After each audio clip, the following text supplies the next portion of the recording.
Hello guys, a very good morning to all of you. स्वागत है आप सभी का ऑनलाइन स्टडी एकेडमी में। आज डेट है 17 नवंबर 2020 और आज के डेट के जितने भी इंपॉर्टेंट करंट अफेयर्स हैं वो डिस्कस करेंगे हम इस वीडियो में। साथ ही देखेंगे कुछ इंपॉर्टेंट वन लाइनर्स और उसके बाद है क्विज। तो मेक श्योर वीडियो को लास्ट तक जरूर देखेगा। तो आइए शुरू करते हैं।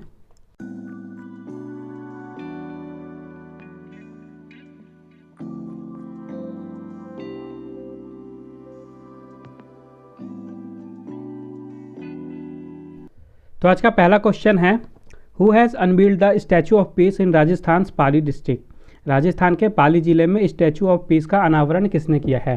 तो अभी हाल ही में प्रधानमंत्री नरेंद्र मोदी जी ने राजस्थान के पाली डिस्ट्रिक्ट में स्टैचू ऑफ पीस का अनावरण किया है। और यह स्टैचू ऑफ पीस बनाया किस लिए गया है, तो एक जैन मॉन्क हैं आचार्य श्री विजय वल्लभ सुरेश्वर जी महाराज, उनकी 151st बर्थ एनिवर्सरी थी और उसी बर्थ एनिवर्सरी के उपलक्ष्य में उसको सेलिब्रेट करने के लिए राजस्थान के पाली डिस्ट्रिक्ट में ये स्टैचू ऑफ पीस का अनावरण किया गया है। और 151st बर्थ एनिवर्सरी थी। और बात करें इस स्टैचू की हाइट की, तो इसकी हाइट है 151 इंच। तो इससे याद रखिएगा 151 बर्थ एनिवर्सरी और 151 इंच की ये स्टैचू भी है। तो ये जो 151 इंच की स्टैचू है इसको बनाया गया है मेनली अष्ट धातु यानी कि 8 तरह के मेटल से, जिसमें सबसे ज़्यादा कॉपर का यूज़ किया गया है। और इसको इंस्टॉल किया गया है राजस्थान के पाली डिस्ट्रिक्ट में जैतपुरा है, और उस जैतपुरा में विजय वल्लभ साधना केंद्र है। उसी साधना केंद्र में इस स्टैचू ऑफ पीस को स्थापित किया गया है। कितनी लंबाई है इसकी, 151 इंच की। और बात करें राजस्थान की, तो इसकी कैपिटल है जयपुर। जयपुर को ही हम पिंक सिटी के नाम से भी जानते हैं। गवर्नर हैं राजस्थान के कलराज मिश्रा और चीफ मिनिस्टर हैं अशोक गहलोत। नेक्स्ट क्वेश्चन है, on which of the following date international day for tolerance was observed. निम्नलिखित में से किस तारीख को अंतर्राष्ट्रीय सहिष्णुता दिवस मनाया गया। तो हर साल 16 नवंबर को मनाया जाता है अंतर्राष्ट्रीय सहिष्णुता दिवस, यानी कि इंटरनेशनल डे फॉर टॉलरेंस। और सहिष्णुता का मतलब होता है एक तरह की एबिलिटी है सहन शक्ति की, और किसी को क्षमा करने की जो एबिलिटी होती है किसी की, उसे कहा जाता है सहिष्णुता, यानी कि सहनशीलता और क्षमा करने की योग्यता को कहा जाता है सहिष्णुता। और हर साल 16 नवंबर को ये इंटरनेशनल डे फॉर टॉलरेंस मनाया जाता है यूनाइटेड नेशंस के द्वारा, ताकि जो लोग हैं पूरे विश्व भर में उनके बीच में और उनके कल्चर के बीच में म्यूचुअल अंडरस्टैंडिंग को बढ़ाते हुए जो टॉलरेंस है उसको ज़्यादा से ज़्यादा मजबूत किया जाए लोगों के बीच। तो 1994 में महात्मा गांधी जी की 125th बर्थ एनिवर्सरी थी, और उन्हीं के बर्थ एनिवर्सरी को सेलिब्रेट करने के लिए यूनेस्को ने मार्क कर दिया था कि 1994 से हर साल 16 नवंबर को इंटरनेशनल डे फॉर टॉलरेंस मनाया जाएगा हर साल।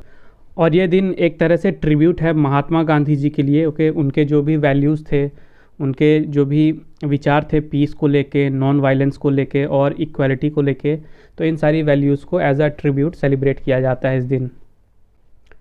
तो आइए एक बार रिवीजन कर लेते हैं अभी तक नवंबर में जितने भी इंपॉर्टेंट डेज आए हैं।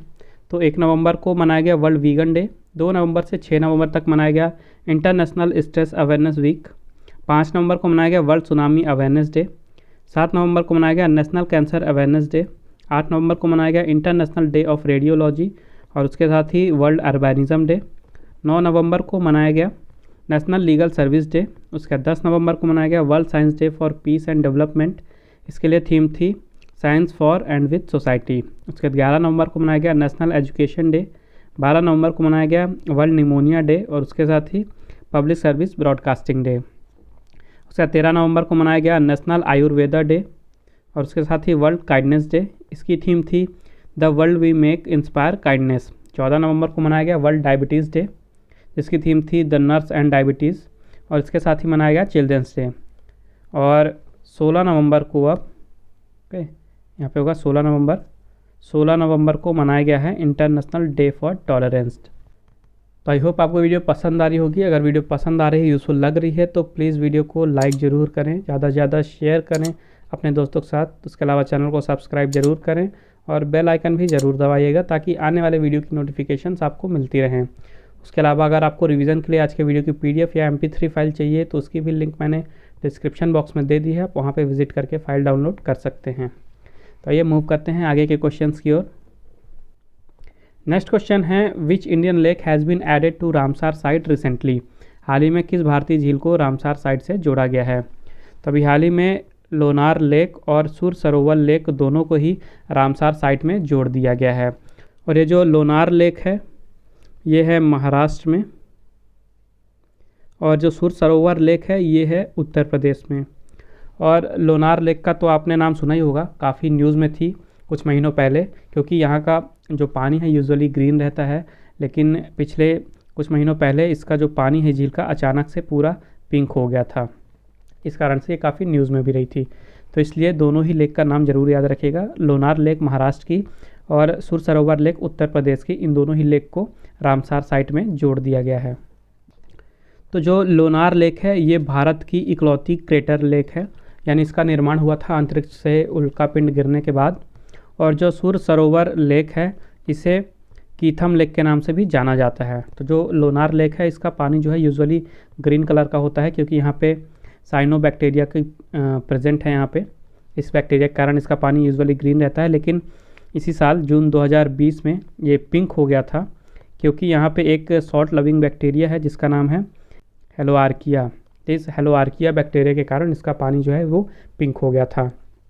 और बात करें रामसार साइट की, तो ये क्या होता है, तो ईरान की एक सिटी है रामसार। यहाँ पे 1971 में एक कन्वेंशन साइन किया गया था। पूरे विश्व भर में जो भी लेक्स हैं या वेटलैंड्स हैं उनको इंटरनेशनल इम्पोर्टेंस का दर्जा दिलाने के लिए एक कन्वेंशन साइन किया गया था। और उस कन्वेंशन के तहत जो भी वेटलैंड्स होती हैं या लेक्स होती हैं वो अगर इंटरनेशनल इम्पोर्टेंस रखती हैं तो उनको रामसार साइट का दर्जा दिया जाता है। नेक्स्ट क्वेश्चन है who has represented India in the recently held 15th East Asia Summit. हाल ही में आयोजित 15वें पूर्वी एशिया शिखर सम्मेलन में भारत का प्रतिनिधित्व किसने किया। तो अभी हाल ही में 15वीं पूर्व एशिया शिखर सम्मेलन हुई और वहाँ पे भारत का प्रतिनिधित्व किया है भारत के external affair minister S Jaishankar ji ने। और इस समिट में हैनोई डिक्लेरेशन को अडॉप्ट किया गया। ये इम्पॉर्टेंट चीज़ है, इससे हैनोई डिक्लेरेशन को अडॉप्ट किया गया है इस समिट में। तो ये जो समिट है ये 18 कंट्रीज़ के बीच में हुई थी, जिसमें कि 10 आसियान कंट्रीज़ थी, Brunei, Cambodia, Indonesia, Laos, Malaysia, Myanmar, Philippines, Singapore, Thailand और वियतनाम। और इन 10 आसियान कंट्रीज़ के अलावा अदर 8 कंट्रीज़ थी, India, China, Japan, Australia, New Zealand, Russia, US और रिपब्लिक ऑफ कोरिया। तो टोटल 18 मेंबर्स के बीच में ये समिट ऑर्गेनाइज हुई थी। और इस समिट में एस जयशंकर जी ने मुद्दा उठाया जो साउथ चाइना सी है उसके बारे में कंसर्न अपना उन्होंने जाहिर किया। जो साउथ चाइना सी है काफ़ी ज़्यादा इंपॉर्टेंस रखता है ट्रेडिंग के पॉइंट ऑफ व्यू से। लगभग पूरे विश्व भर का 1/3 जो ग्लोबल ट्रेड है ये साउथ चाइना सी से ही होके जाता है। और ये लगभग $3 ट्रिलियन की वैल्यू है इस 1/3 ग्लोबल ट्रेड की। और ये पूरा पास होता है साउथ चाइना सी रीजन से। और पिछले काफ़ी समय से चाइना जो है इस पर एक तरह से कैप्चरिंग करके रखा है। ओके, और भारत और काफ़ी ज़्यादा और कंट्रीज़ के साथ चाइना का डिस्प्यूट भी चल रहा है, तो ट्रेड में काफ़ी सारी दिक्कतें आ रही हैं। तो इसी कंसर्न को यहाँ पे डिस्कस किया गया इस समिट में। नेक्स्ट क्वेश्चन है who has won the Turkish grand prix 2020। हाल ही में किसने तुर्की ग्रैंड प्रिक्स 2020 जीता है। तो ये जो तुर्किश ग्रैंड प्रिक्स है ये F1 चैम्पियनशिप की रेस है। ओके, F1 रेसिंग होती है जो आपने सुना होगा। तो साल भर में अलग अलग कंट्रीज़ में अलग अलग ट्रैक्स में रेसेस होती हैं। तो तुर्की में हुई ये तुर्किश ग्रैंड प्रिक्स 2020 की और इसे जीत लिया है लुइस हैमिल्टन ने। वही दूसरे नंबर पर है सर्जियो पेरेज, तीसरे पर है सेबेस्टियन वेटेल और चौथे पर है चार्ल्स लेक्लर्क। और हर साल जितनी भी ग्रैंड प्रिक्स होती हैं उसमें विनर्स को कुछ पॉइंट मिलते हैं। और जब सारी रेसेस हो जाती हैं साल भर की तो सीज़न के एंड में जिसके भी सबसे ज़्यादा पॉइंट होते हैं उसे वर्ल्ड चैम्पियन माना जाता है F1 का। तो लुइस हैमिल्टन बन गए हैं 2020 के F1 रेसिंग के वर्ल्ड चैम्पियन। एक्चुअली में अभी इस साल की चैम्पियनशिप की 2 रेसेस बाकी हैं, लेकिन उनके पॉइंट पहले ही इतने ज़्यादा हो गए हैं कि अगर आने वाली रेसेस में वो नहीं भी जीत पाते हैं तो भी वो वर्ल्ड चैम्पियन बन जाएंगे। तो इस साल वर्ल्ड चैम्पियन बनने के बाद ये इनका 7वां खिताब हो गया है और इन्होंने बराबरी कर ली है लेजेंडरी माइकल शूमाकर की। ओके, 7 वर्ल्ड चैम्पियनशिप जीती थी माइकल शूमाकर ने भी, और इस साल ये इनकी 7वीं जीत थी किनकी, लुइस हैमिल्टन की। और ये रेस करते हैं मर्सिडीज़ के लिए। तो आइए एक बार रिवीजन कर लेते हैं इस साल की वर्ल्ड चैम्पियनशिप का। तो बहरीन जीपी, वियतनामी जीपी और चाइनीज जीपी नहीं हुई कोविड के कारण। उसके बाद हुई थी ऑस्ट्रियन जीपी जिसे जीता था वोल्टेरी बोटास ने। उसके बाद हुई स्टीयरमार्क जीपी जिसे जीता लुइस हैमिल्टन ने। हंगेरियन जीपी जीती लुइस हैमिल्टन ने। ब्रिटिश जीपी भी जीती लुइस हैमिल्टन ने। उसके बाद हुई 70th एनिवर्सरी जीपी जिसे जीता था मैक्स वर्स्टैपेन ने। उसके बाद स्पेनिश जीपी जीती लुइस हैमिल्टन ने। बेल्जियन जीपी जीती लुइस हैमिल्टन ने। उसके बाद हुई इटालियन जीपी जिसे जीता था पियरे गैस्ली ने। उसके बाद हुई टस्कन जीपी, इसे जीता लुइस हैमिल्टन ने। रशियन जीपी जीती वोल्टेरी बोटास ने। आईफिल जीपी जीती लुइस हैमिल्टन ने। पुर्तगीज़ जीपी जीती लुइस हैमिल्टन ने। और कुछ ही दिनों पहले हुई थी एमिलिया रोमाग्ना जीपी, इसे भी जीता था लुइस हैमिल्टन ने। और अब हुई है तुर्की जीपी, तो इसे भी जीत लिया है लुइस हैमिल्टन ने और बन गए हैं इस साल के F1 के वर्ल्ड चैम्पियन। और इस साल ये इनकी 7th टाइटल रही। नेक्स्ट क्वेश्चन है, according to recently released report which state has the best sex ratio in the country. हाल ही में जारी रिपोर्ट के अनुसार किस राज्य में देश का सबसे अच्छा लिंगानुपात है। तो 2018 की रिपोर्ट थी vital statistics of India based on the civil registration system, और इस रिपोर्ट के अनुसार पूरे देश में सबसे अच्छा सेक्स रेशियो है अरुणाचल प्रदेश में। ओके, सेक्स रेशियो होता है कि पर 1000 मेल्स में कितनी फीमेल्स हैं उस स्टेट में है। तो अरुणाचल प्रदेश में पर 1000 मेल्स में 1084 फीमेल्स हैं, तो इस कारण से सबसे अच्छा सेक्स रेशियो रहा अरुणाचल प्रदेश का। वहीं इस लिस्ट में दूसरे नंबर पे रहा नागालैंड, यहाँ पे हैं 965 फीमेल्स पर 1000 मेल्स। मिज़ोरम में है 964 फीमेल्स।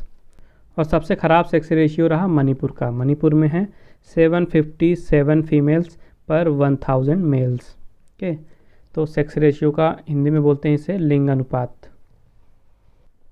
और रिपोर्ट का नाम क्या था, रिपोर्ट का नाम था vital statistics of India based on the civil registration system. Next question है, which bank has adopted 15 tigers at Nehru zoological park for 1 year. किस बैंक ने नेहरू जूलॉजिकल पार्क में 1 साल के लिए 15 बाघों को अपनाया है। तो अभी हाल ही में स्टेट बैंक ऑफ इंडिया के SBI यानी कि स्टेट बैंक ऑफ इंडिया के जो हैदराबाद सर्कल है उन्होंने 15 टाइगर्स को अडॉप्ट किया है 1 साल के लिए। और ये 15 टाइगर कहाँ के हैं, नेहरू जूलॉजिकल पार्क के। तो जो स्टेट बैंक ऑफ इंडिया के चीफ जनरल मैनेजर हैं हैदराबाद सर्कल के ओम प्रकाश मिश्रा जी, उन्होंने बताया कि जो हैदराबाद सर्कल का स्टेट बैंक ऑफ इंडिया है वो भारत में टाइगर के कंजर्वेशन के लिए अपना योगदान देना चाहता है, इसीलिए उन्होंने नेहरू जूलॉजिकल पार्क के 15 टाइगर्स को अडॉप्ट किया है। और इसके लिए ओम प्रकाश मिश्रा जी ने 15 लाख रुपए का चेक भी दिया है आर शोभा जी को। और आर शोभा जी कौन है, ये हैदराबाद की चीफ वाइल्ड लाइफ वार्डन है और उसके साथ ही चीफ कंजर्वेटर ऑफ फॉरेस्ट भी हैं। और ये 15 लाख रुपए दिए गए हैं इन टाइगर्स के एडॉप्टेशन चार्जेस के रूप में। और बात करें स्टेट बैंक ऑफ इंडिया की तो इसकी स्थापना हुई थी 1 जुलाई 1955 को। यहाँ के चेयरमैन हैं दिनेश कुमार खारा, और ये नाम काफ़ी इम्पॉर्टेंट है क्योंकि अभी रिसेंट में ही नए चेयरमैन बने हैं ये। इसका हेडक्वार्टर है मुंबई महाराष्ट्र में। और टैगलाइन है the nation banks on us, pure banking nothing else, with you all the way, the banker to every Indian and a bank of a common man. Next question है, which city has started the world's first children's library on wheels. किस शहर ने दुनिया का पहला पहियों पर बच्चों का पुस्तकालय शुरू किया है। तो अभी हाल ही में कोलकाता में विश्व का पहला children's library on wheels service शुरू किया गया है। तो एक्चुअली में जो कोलकाता में ट्राम चलती हैं, आपने देखा होगा काफ़ी सारे मूवीज़ या वीडियोज़ में, रोड के बीच में बस टाइप से चलती हैं, उन्हें ट्राम कहा जाता है। और इन्हीं ट्राम में बच्चों के लिए एक पुस्तकालय खोला गया है। और इसके साथ ही ये बन गया है दुनिया का पहला शहर जहाँ पे मूविंग बच्चों के लिए पुस्तकालय शुरू किया गया है। और इसमें जो है इनके लाइब्रेरी के लिए कोई भी एंट्री फीस नहीं रखी गई है। जो पेरेंट्स हैं उनको सिर्फ जो ट्रान है उसका नॉर्मल फेयर पे करना पड़ेगा उस रूट का, और पूरे दिन बच्चे वहाँ पे जाके इस पुस्तकालय में वहाँ की जो सर्विसेज हैं उसका लुत्फ़ उठा सकते हैं। और इसे लॉन्च किया गया है अभी भारत में चिल्ड्रंस डे के उपलक्ष्य में, यानी कि 14 नवंबर को। और कोलकाता कैपिटल है वेस्ट बंगाल की, यहाँ की चीफ मिनिस्टर हैं ममता बनर्जी। और गवर्नर हैं जगदीप धानकर। नेक्स्ट क्वेश्चन है which state government has launched oil palm project for oil palm cultivation. किस राज्य सरकार ने ताड़ तेल की खेती के लिए ऑयल पाम परियोजना शुरू की है। तो अभी हाल ही में मणिपुर के जो चीफ मिनिस्टर हैं एन बीरेन सिंह, उन्होंने मणिपुर में लॉन्च किया है ऑयल पाम प्रोजेक्ट। और ये प्रोजेक्ट लॉन्च क्यों किया गया है, ये प्रोजेक्ट लॉन्च किया गया है वहाँ पे जो ताड़ होता है तो ताड़ के तेल की खेती के लिए। तो भारत सरकार का एक नेशनल मिशन है, यानी जो एडिबल ऑयल्स होते हैं यानी खाद्य तेल होते हैं, उस सेक्टर में भारत को आत्मनिर्भर बनाना और उनका प्रोडक्शन बढ़ाना ताकि अदर कंट्रीज़ में भी उसको एक्सपोर्ट किया जा सके। तो इसी प्रोजेक्ट के अंडर में, इसी मिशन के अंडर में इस प्रोजेक्ट को लॉन्च किया गया है जिसका नाम है ऑयल पाम प्रोजेक्ट, ताकि भारत को एडिबल ऑयल्स यानी खाद्य तेल के क्षेत्र में आत्मनिर्भर बनाया जा सके। तो इसके लिए जो चीफ मिनिस्टर जी हैं एन बीरेन सिंह, उन्होंने कुछ एरियाज़ चुने हैं, कुछ सिटीज़ को, जो कि हैं चंदेल, चूरन चांदपुर, इम्फाल वेस्ट, विष्णुपुर, उखरूल और थौबल डिस्ट्रिक्ट। तो इन 6 डिस्ट्रिक्ट में ये ऑयल पाम प्रोजेक्ट लॉन्च किया जाएगा और यहाँ पे जो एडिबल्स ऑयल्स हैं या पाम ऑयल्स हैं उनके लिए खेती शुरू की जाएगी। और बात करें मणिपुर की, तो चीफ मिनिस्टर हैं एन बीरेन सिंह, गवर्नर हैं नजमा अकबर अली हेप्तुल्ला और कैपिटल है इम्फाल। नेक्स्ट क्वेश्चन है where does the India and Nepal have launched construction of third integrated check post to boost trade. Bharat और नेपाल ने व्यापार को बढ़ावा देने के लिए तीसरे एकीकृत चेक पोस्ट का निर्माण कहाँ शुरू किया है। तो अभी हाल ही में भारत और नेपाल ने दोनों ही देशों के बीच व्यापार को बढ़ावा देने के लिए तीसरे एकीकृत चेक पोस्ट के निर्माण को शुरू किया है, उसे लॉन्च किया है और ये शुरू किया गया है नेपालगंज में। नेपालगंज में बनाया जाएगा ये तीसरा एकीकृत चेक पोस्ट और इसके लिए जो कंस्ट्रक्शन का खर्चा है ये है 147.12 करोड़ रुपए। तो इसको बनाया जा रहा है ताकि दोनों ही देशों के बीच जो क्रॉस बॉर्डर ट्रेड होता है उसको ज़्यादा से ज़्यादा बूस्ट किया जा सके। और उसके लॉन्चिंग के दौरान वहाँ पे मौजूद रहे भारत के कॉमर्स मिनिस्टर पीयूष गोयल जी और उसके साथ ही नेपाल के urban development minister Krishna Gopal श्रेष्ठ। और ये तीसरा इंटीग्रेटेड चेक पोस्ट था। इसके पहले 2 और चेक पोस्ट बनाए जा चुके हैं। पहला बनाया गया था बीरगंज में 2018 में, अप्रैल 2018, और दूसरा बनाया गया था बीरत नगर जनवरी 2020 में, और अब तीसरा बनाया जा रहा है नेपालगंज में। और बात करें नेपाल की, तो यहाँ की प्रेसिडेंट हैं विद्या देवी भंडारी, प्राइम मिनिस्टर हैं केपी शर्मा ओली, कैपिटल है काठमांडू और करेंसी है नेपालीज रुपी। तो ये मूव करते हैं आज के इंपॉर्टेंट वन लाइनर्स की तरफ। सबसे पहले है Rachna Bisht Rawat launched her new book insomnia army stories. Rachna Bisht Rawat ने अपनी नई किताब इनसोमनिया आर्मी स्टोरीज़ लॉन्च की। Bengali film actor Soumitra Chatterjee passed away recently at 85। Bengali film अभिनेता सौमित्र चटर्जी जी का हाल ही में 85 वर्ष की उम्र में निधन हो गया। Indian Olympic association president Narendra Batra has won capital foundation national award 2020। तो भारत में जो ओलंपिक के लिए गवर्निंग बॉडी है इंडियन ओलंपिक एसोसिएशन, वहाँ के अध्यक्ष हैं नरेंद्र बत्रा जी, और नरेंद्र बत्रा जी ने हाल ही में अभी कैपिटल फाउंडेशन नेशनल अवार्ड 2020 जीता है। नेक्स्ट है 7 year old Abhijita Gupta becomes the world's youngest writer. 7 साल की अभिजीता गुप्ता दुनिया की सबसे कम उम्र की लेखिका बनी। और लास्ट है Yuki Kusumi has been appointed as CEO of Panasonic. तो अभी हाल ही में यूकी कुसुमी को पैनासोनिक के CEO के रूप में नियुक्त किया गया है। तब समय है आज के क्विज़ का। आज के क्विज़ का क्वेश्चन है who has been conferred the honorary rank of general of the Nepal army. Nepal सेना के जनरल के मानद रैंक से किसे सम्मानित किया गया है। तो मेक श्योर इस क्वेश्चन का आंसर जरूर दें कमेंट बॉक्स में। आइए देखते हैं कल का क्वेश्चन। कल मैंने आपसे पूछा था which player has been awarded Eklavya award by Karnataka government. Karnataka सरकार द्वारा किस खिलाड़ी को एकलव्य पुरस्कार से सम्मानित किया गया है। तो अभी हाल ही में KL राहुल, मयंक अग्रवाल और वेदा कृष्णमूर्ति, इन तीनों ही क्रिकेटर्स को कर्नाटका सरकार की तरफ से एकलव्य अवार्ड से सम्मानित किया गया है, और शांता रंगास्वामी को लाइफ टाइम अचीवमेंट अवार्ड से सम्मानित किया गया है। तो आज का सेशन यहीं समाप्त होता है। आई होप आपको ये वीडियो हेल्पफुल लगी होगी। अगर आपको वीडियो अच्छी और हेल्पफुल लगी है तो मेक श्योर वीडियो को लाइक कीजिए, शेयर कीजिए और चैनल को सब्सक्राइब कीजिए। अगर आपको आज के वीडियो का PDF चाहिए तो मैंने डिस्क्रिप्शन में टेलीग्राम चैनल की लिंक दे दी है। आप हमारे टेलीग्राम चैनल पे जाके आज का PDF डाउनलोड कर सकते हैं। उसके साथ ही आप फेसबुक में मुझे फॉलो कर सकते हैं ऑनलाइन स्टडी अकेडमी 20 पे, और आप इंस्टाग्राम में मुझे फॉलो कर सकते हैं online.study.academy सर्च करके। तो मिलते हैं कल फिर एक नए वीडियो में कुछ नए करंट अफेयर्स के साथ, और साथ में देखेंगे कुछ इंपॉर्टेंट वन लाइनर्स और क्विज तो होगा ही। तो मेक श्योर कल भी आप हमारे साथ इसी टाइम पे जुड़े। तब तक के लिए take care and thank you guys.